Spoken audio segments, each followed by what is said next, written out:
ఒక నైటీ కొనుక్కుంటాను వారం రోజుల నుంచి అడుగుతున్నాను. ఆ నైటీని వాడికి ఫోన్ చేస్తే అనంతపూర్లో ఉన్నానని చెప్పాడు. ఆయన లేకపోతే తీసుకొచ్చి 10 నైటీలు పడేసేవాడు. ఒక్క నైటీ 300. కరెంట్ వేస్ట్ అయిపోతుందని వెయ్యరా.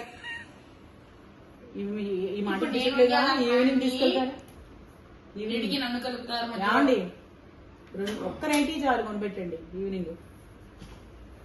చూసారా అమ్మా తలనొప్పిగా ఉందమ్మా, టీ కావాలి. ఇస్తానే బాబు, నీకు ముందర ఇచ్చేస్తాను. ఇగో ఈయన కూడా ఈ ముందర ఈయనకి ఇచ్చేసి ఆయనకి ఇచ్చేసాక నీకు ఇస్తానమ్మా. లేదంటే నీకు ఇచ్చానని చెప్పి రేపు పొద్దు నుంచి దొక్కుతాడు. దానికంటే చెక్కగా ఇచ్చావు, నాకంటే పలచగా ఇచ్చావు అంటూ ఉంటాడు. పెడతా అలాగే అలాగే. మరి స్నాక్ దానికి కూడా వంక పెడతారా? జంతికలు అంటారు, కారపూస అంటారు, అవంటారు ఇవంటారు. నేను ఇచ్చి తింటారా తింటారా? 4 బిస్కెట్లు